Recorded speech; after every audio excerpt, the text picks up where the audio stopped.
A bill making the DUI Ignition Interlock law tougher is being considered in Richmond. The measure provides that a person who is convicted of DUI is required to have an ignition interlock on the first offense as a condition of a restricted license.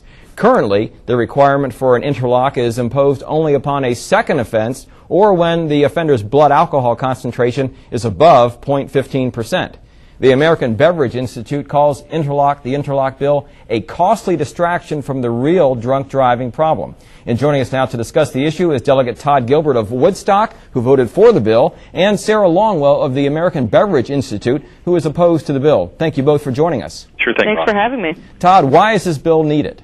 Well, just to be clear, the ignition interlock, so your viewers know, is the device that requires you to blow into the machine in order to be able to drive your vehicle. We have in Virginia required that for repeat offenders. This bill would require it for first-time offenders. The reason I voted for the bill is very simple. On any given Friday or Saturday night, every one of your viewers right now has shared the road with an impaired driver. And even though we've had the strictest DUI laws in the country in Virginia for some time, we have not been able to put a significant dent in repeat offenders. And because innocent lives are at stake and because innocent people lose their lives to drunk drivers each and every year in the Commonwealth of Virginia, and we haven't been able to make a dent, we feel like this is an important step forward in reducing recidivism. Sarah, why are you opposed to the bill?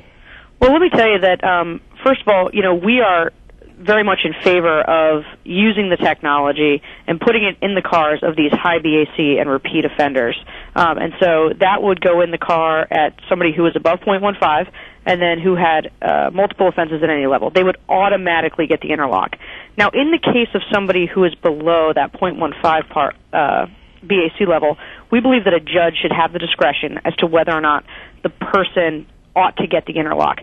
That way that a 120-pound woman who's had two 6-ounce glasses of wine over a 2-hour period and reaches 0.08 and drives, that way she doesn't get punished the same way somebody who's had 10 drinks prior to driving is punished. We want to see, we don't like these one-size-fits-all penalties.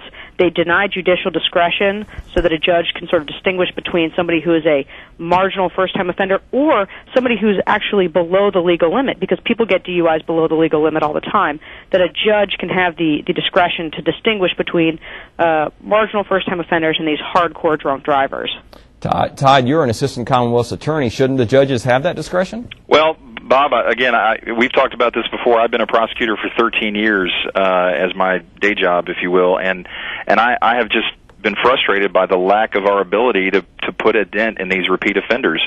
The state of New Mexico a few years ago instituted this very law and saw a 64% decrease in repeat offenses, and that's just too significant to ignore. So, no matter what your size or what your drinking level, how much you drink from time to time, even if you're that 120-pound woman who's at a 0.08, you're a danger to others on the road. And if you get behind the wheel after you've had too much to drink, you should suffer the consequences.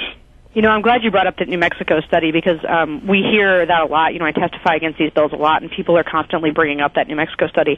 And there's a real problem with the New Mexico study, not the least of which it was done by somebody who is a very pro-interlock activist. But more importantly, what it shows is that the interlock only reduces recidivism while it's actually on the car. Okay, so while the interlock's on the car, then it reduces recidivism up to about 60-ish%. So that's actually not very good. That means that still, when you've got the interlocks on the car, 40% of the people are recidivating. So, as far as we're concerned, though, since it does make a difference while it's on the car, but once you take it off the car, the recidivism rate goes right back up. So from our perspective, what you should do is you should go after these high BAC repeat offenders, and you should put the interlocks on for a much longer period of time. Right now, the bills are all saying, well, let's put it on for 6 months, maybe let's put it on for a year. Go after the high BAC and repeat offenders and leave that thing on for a very long time, as long as it takes to actually modify people's behavior. Because right now, the laws as they are, they don't make a lot of difference once the interlock's off the car. Second of all, this is an incredibly expensive prospect when you're talking about now expanding and making it far more widespread and applying to everybody who's convicted of a DUI. All of these states do not have the infrastructure in place to ensure compliance. Right now, New Mexico has the absolute highest rate of compliance for installing the interlocks, and that is a paltry 32%. And if you want to get the numbers higher than that in terms of, do you have probation officers who are making sure that people are actually putting this in their cars, the states have to spend a ton of money to do that, millions and millions of dollars. And so when you're talking about spending that kind of money to put in an infrastructure in the state to make sure that people are actually complying so that the law actually has teeth, we think it makes sense to go after these hardcore repeat offenders and absolutely make sure that they are putting this in their car. You leave it in there a long time. That's how you make a dent in these drunk driving rates. All righty. On that note, we'll have to leave it. Delegate Todd Gilbert of Woodstock and Sarah Longwell of the American Beverage Institute, thanks for joining us. Thank you. And now let's send it to Mel.